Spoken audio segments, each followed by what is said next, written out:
todos, sean bienvenidos a este episodio de Diálogos Filosóficos.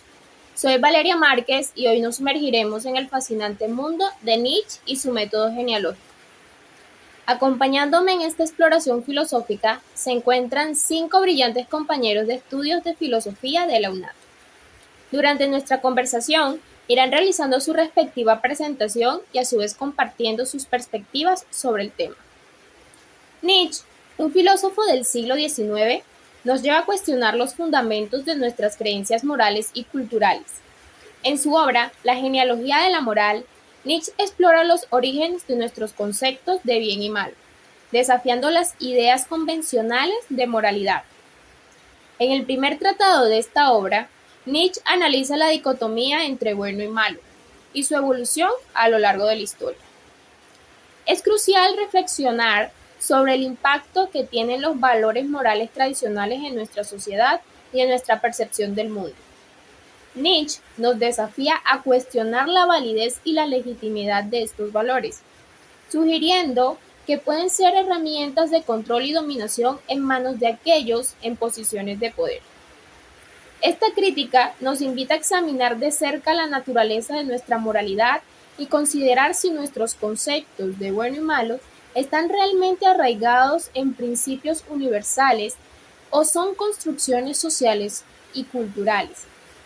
Con esta reflexión en mente, nos preguntamos, ¿cómo podemos interpretar la crítica de Nietzsche a los valores morales tradicionales en su primer tratado?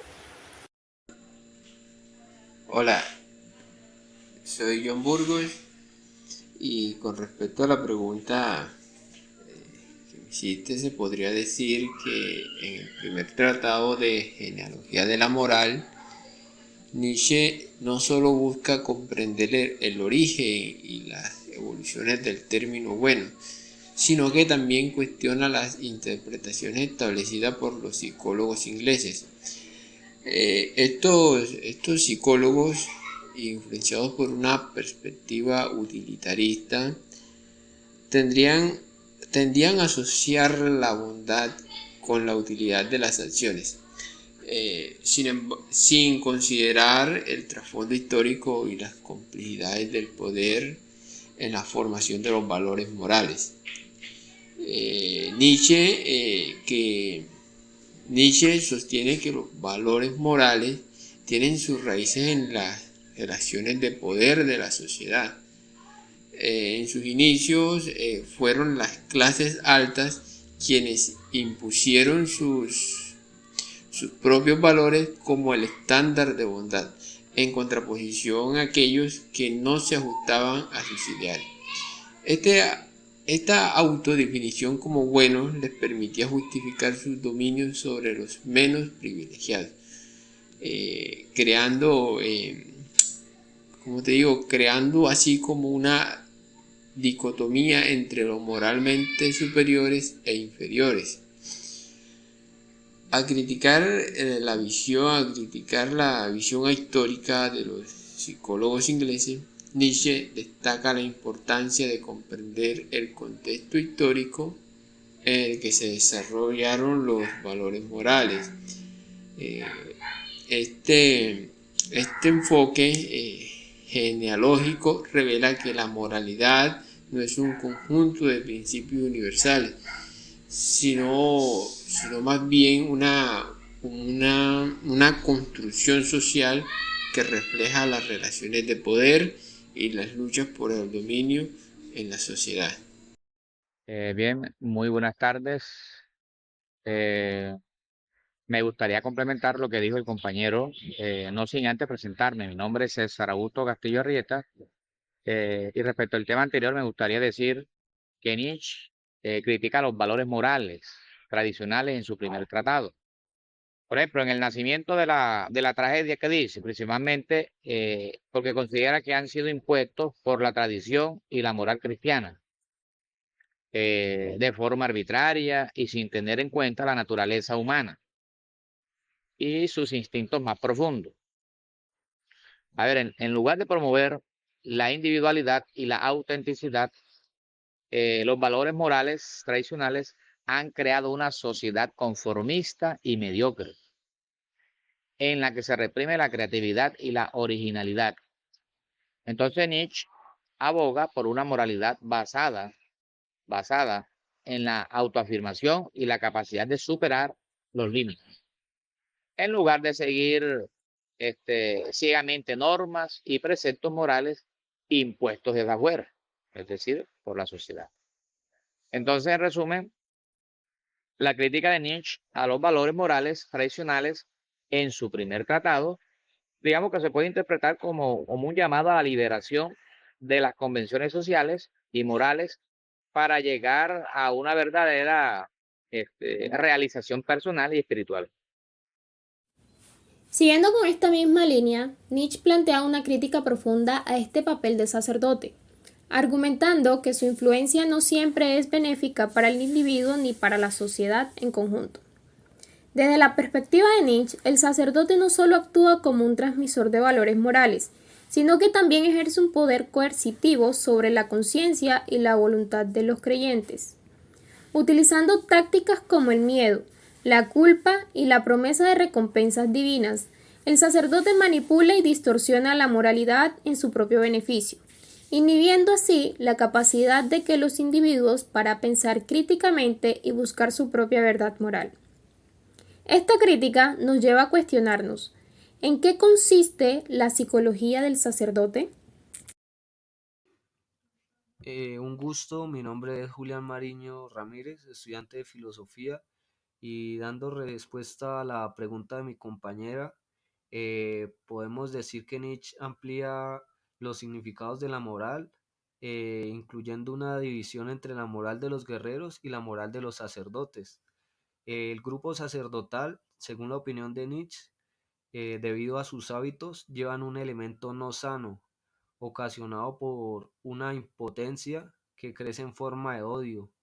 Y para ejemplificar esto utiliza la reseña histórica de los judíos, un pueblo oprimido que después adquiere poder y pues usa ese poder para manipular y para gobernar sobre los demás. Por ejemplo, según el Talmud, que es podemos decir, el libro oficial de los judíos, dice según este libro, que las demás razas, Dios las creó para servirle a los judíos. Entonces vemos cómo utilizan esa religión para crear cierto auge de superioridad. Entonces, es claro cómo Nietzsche muestra este pueblo sacerdotal con valores bastante desmedidos, ¿sí? Utilizando este poder para manipular, para obligar y para controlar las masas, porque las masas le tienen miedo a muchas cosas, miedo a la muerte, miedo al castigo divino, miedo a bastantes situaciones. Entonces usan este miedo para poder gobernar. Y para que nos puedan profundizar un poco más el tema, quiero hacerle la siguiente pregunta a la compañera Gisa Peñaranda. ¿Cómo la psicología del sacerdote hace la instauración de los valores morales? Gracias, Valeria. Nietzsche nos revela en el Tratado Primero de la Genealogía de la Moral que los sacerdotes, al arrogarse el poder, encuentran la libertad para imponer valores morales a sus súbditos, perpetuando así su influencia en la historia. Es importante esclarecer que cuando hablamos de psicología del sacerdote, nos referimos a los métodos utilizados para influir en el comportamiento moral y ejercer poder sobre los demás. Algunos de estos métodos son la enseñanza de la idea de pecado y la culpa, así como la necesidad de redención. Los sacerdotes promueven la moderación, la renuncia y la austeridad, exhortando y no en pocas ocasiones intentando forzar a sus seguidores a renunciar a los placeres mundanos y a negar su propia naturaleza humana, esperanzados en una recompensa final fuera de esta tierra. Cuestiones como la virtud, el sacrificio y la autonegación se convierten en los pilares sobre los cuales se construye este tipo de manipulación moral. Los sacerdotes se van a erigir como ejemplos a seguir, representando la más alta cúspide de moralidad posible. Pero esto no se detiene ahí, también manipulan las creencias y emociones de sus seguidores, moldean a individuos obedientes y maleables, perpetuando su autoridad sobre las masas instaurando valores absolutos en la sociedad. Aún aquellos que se consideran no creyentes debido a la crianza por sus padres y abuelos, que sí lo son, tienen ya en su disco duro esta formación axiológica que va de padres a hijos y pueden incluso llenarse de culpa cada vez que intentan salir de este patrón. Muchas gracias por... Y para dar cierre a este tema, está con nosotros también el compañero Alex Mejía, quien nos dará las conclusiones generales sobre el método genealógico utilizado por Nietzsche. Adelante, compañero. Saludos, estimados compañeros y oyentes de este breve pero provechoso diálogo filosófico. Bueno, podemos decir, gracias a los comentarios de todos los asistentes, que Nietzsche nos invita a un viaje filosófico profundo, donde cuestiona los cimientos de la moral tradicional y nos guía a través de la genealogía para comprender sus orígenes y su impacto en la sociedad.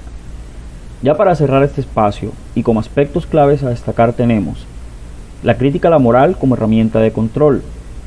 Nietzsche nos expone cómo la moral tradicional, con su dicotomía bueno-malo, ha sido utilizada por las clases dominantes para ejercer control sobre los demás. Por otra parte, podemos manifestar que la moral no es un conjunto de principios universales, sino una construcción social transformada en la historia, reflejando las relaciones de poder y las luchas por el dominio. Con respecto a la psicología del sacerdote, resulta clave recordar que Nietzsche critica el papel del sacerdote como figura que manipula la moral para su propio beneficio, utilizando tácticas como el miedo, la culpa y la promesa de recompensas divinas. Y por último, pero no menos importante, está la inversión de valores. Esto es, la moral de los sacerdotes surge como una rebelión de los esclavos contra los valores aristocráticos, promoviendo la sumisión y la debilidad en lugar de la fuerza y la nobleza. Bueno, no siendo más, se despiden Valeria, John, César, Julián, Gisa y quien les habla, Alex Mejía. Gracias a nuestros compañeros por compartir con nosotros y a ustedes por escucharnos. Esperamos tener una oportunidad para dialogar estos temas que nos brinden herramientas para interactuar con la realidad que se nos presenta ante nosotros y cultivar un pensamiento crítico investigador. Sapere Aude.